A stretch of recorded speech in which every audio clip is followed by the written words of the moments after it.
first of all, who are you? You're new to this position. Why did you want it? Sure. For the folks at home, my name is Sarah Plastino. I am an immigration attorney. I have been doing immigration defense work for 15 plus years, primarily with folks who are facing deportation in immigration detention and immigrant children. I'm from Philadelphia.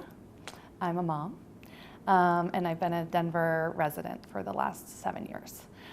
So the reason I wanted this position was because I have been doing advocacy work, policy work, and working with immigrants directly for my whole career. And immediately before this, I was working for myself. I had my own business as a consultant, but most of my clients were based out of DC. And I live on the north side and right down the street from one of the Newcomer shelters. And I just thought to myself, this is silly. I should be working in my own community right now. There's a huge need. And so I decided to close up my business and do this position instead.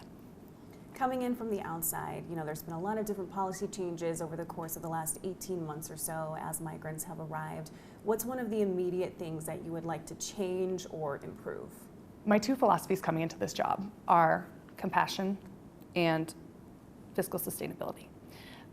We are going to be moving from a reactive stance to a proactive stance. So we are designing a sustainable long-term program. And everyone in the government, we're all aligned on this. We want to be moving from emergency response to programmatic long-term response. And so we're in that transition, we're designing that program. And I think that everyone would agree that that's a much better stance to be in. And we have a bit of luxury to do that now because we're not receiving 144 buses a month like we were in December. So where do you see yourself in the response 6 months from now? I see myself just where I am today, coordinating interagency throughout the city for all of the folks who are working so hard to make sure we are responding in a welcoming way, but also in a practical way. I hope that we will be in a position where we have a program in place that is less expensive and that is serving folks better. So recently the city has been closing down shelters, especially this month. And we know that last year there was this trend of high numbers during December, January, and then lower numbers during the late winter, early spring, high numbers during going into summer. What is the city's plan if those numbers increase, and what would you advocate for? So we are expecting more folks to arrive as we get farther into spring, because that's just seasonal migration patterns. That's natural cycle of migration that we see year after year. We are prepared to handle a larger number of folks arriving than today. We do have plans in place for congregate shelter options if a large number of people do arrive on a daily basis. And so, we will not be caught off guard if that happens. Would you have an anticipation to reopen some of the shelters that you've closed? Our plan is not to reopen them. We would like to decommission them permanently. That's part of creating efficiencies, bringing down our costs. So there is no plan to reopen them. And we have other options in the event that we need more space for more people on a short-term basis. Over the last 12 months, sheltering was really what, from the outside looking in, a main priority for the city. It was sheltering as an emergency response. If sheltering is no longer the priority, what would you consider the priority moving forward? We are really trying to prioritize integrating folks into our community in a successful way.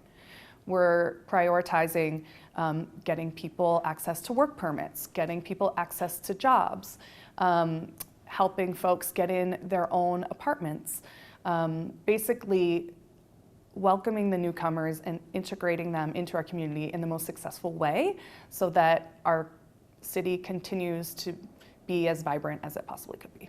We know that migrants are taking a financial strain, or creating a financial strain rather, on the city. We also know that perhaps they will create an additional strain on other city resources, such as the housing sector, such as rental assistance, such as food banks, which we've already seen.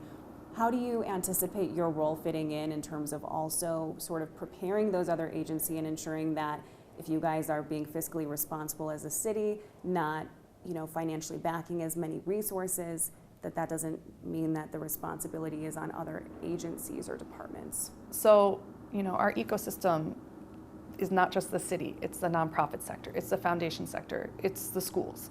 We all are actively working together on this. We have an advisory council from key stakeholders in the community. We meet regularly. So we are coordinating as well with the state on the big picture funding landscape to make sure that we are addressing any gaps and we are doing as best we can to shore up those resources in the community that long-term Denverites utilize as well as newcomers. Do you believe it would be in the city's best interests to dissuade migrants from coming? I think we're being realistic with migrants about what they can expect if they arrive here. They can expect an economy that's a bit tighter than maybe a year and a half ago when folks started arriving because of the number of folks that have arrived since then.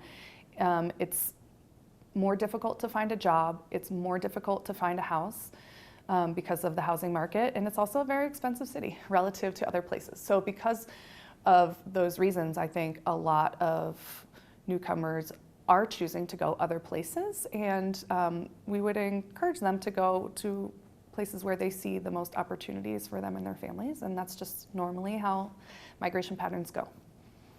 When you look at the success rate of migrants, I don't think we've ever talked about that in an interview or as a city. What does it look like for a migrant to actually be successful in creating a life here, and what metric would you use to measure that?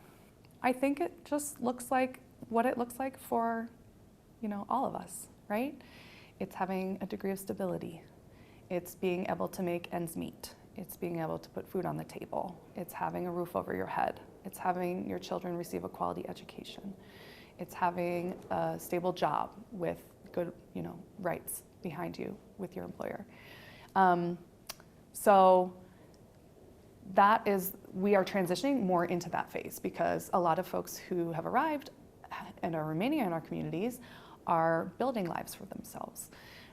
So we are very aware of where we are in kind of the life cycle of the needs of the newcomers, and we are putting a lot of emphasis on stability and integration at this point. ESL classes, job training, that type of thing.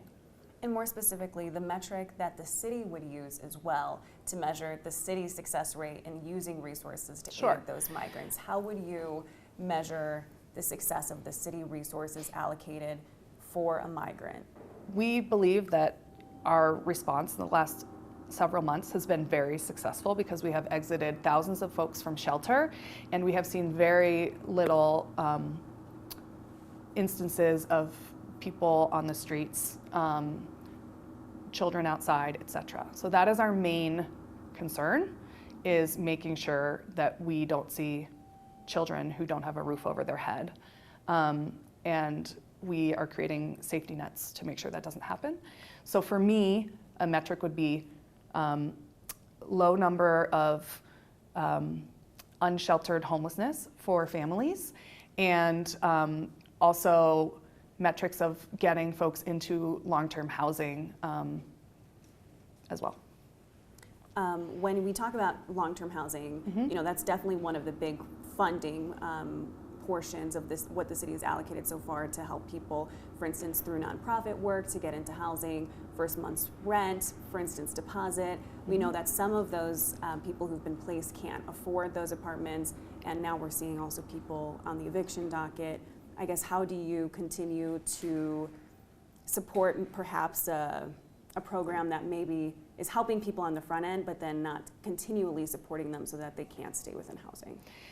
So this is a really important issue. So my background is an immigration advocate. I've worked very closely with social workers. I'm very acutely aware of all of the needs that come when a family is trying to stabilize. So we have frequent discussions about eviction support. It is something that we need to grow in the next few months with foundations and case management, nonprofits. It's something that the Denver nonprofit community is already working very hard on. So as that potential comes in the next few months, that's something that we're really going to try to shore up. And at what point does the city sort of run out of resources and say, we can't financially continue to support newcomers, and what would that look like? Well, the mayor has been very clear that he considers our current system to be financially unsustainable. I completely agree. So we are very deliberately designing a system that is more fiscally sustainable for us, and it's very important to us to utilize taxpayer dollars in a sustainable way. We can't pick the emergencies that befall us as a city. So, when hundreds of folks were arriving a day in December and January, we had to make sure that everyone was safe. So we're playing a bit of catch up from that large expenditure, but we absolutely want to make sure that moving forward, we are trying our best to bring costs down. What does the city plan to do if encampments start to pop up again? We saw this, over the last few months. Then they, sort of dwindled down as numbers have sort of lulled. Mm-hmm. What is the city's long-term plan when it comes to encampments? The long-term plan is what we are currently doing. It is focusing on prevention as much as possible.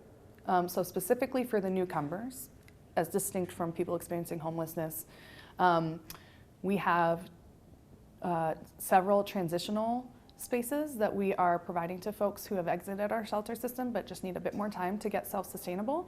And we're trying to prevent people from ending up in those encampments. If an encampment does arise, like the one at Elitch's, for instance, we have a system in place to work with those folks to try to get them inside and to offer them options and case management. Anything else you'd like to say or add? I would just like the folks out there to understand that people leaving Venezuela are being displaced en masse. This is a true displacement refugee crisis. A quarter of the population of Venezuela has left the country since 2017. So I know that because people say, I want to work, a lot of people think that the newcomers are here purely for economic reasons. But this is a government-created crisis in Venezuela, and the folks are coming here because we have a free economy. We have the ability to access food. And so I just want folks to also understand that these people are displaced and are refugees as well. Based on your answer, one more question. Mm-hmm. For people who are ineligible for work, can't get TPS, Mm-hmm. aren't eligible for a work permit, what avenues does the city plan to create so that those people can have work opportunities despite the fact that they may not be eligible from a federal standpoint? So we are planning a series of asylum clinics to help people file their asylum applications so that they get on a timetable to be able to access their work authorization 6 months from now. And that is a key component. We're also continuing to advocate for the federal government for a reissuance of TPS so that anybody who arrived after July of last year would become eligible for TPS. That's really the best solution from a federal standpoint because that's exactly what TPS was designed for people who are here from countries experiencing war or natural disasters. Is the city going to, though, sort of help migrants with LLCs, other avenues? I mean, I know the community is talking about this a lot. So the nonprofit community is doing that, and we absolutely encourage it. As a city, we're a bit more limited in our, ability to encourage informal work. Certainly, people will do what they need to do to survive, and there are mechanisms that folks can utilize to make sure they're paying their taxes and doing things as formally as possible. Thank you so much for your time, sir. Appreciate it. Thank you.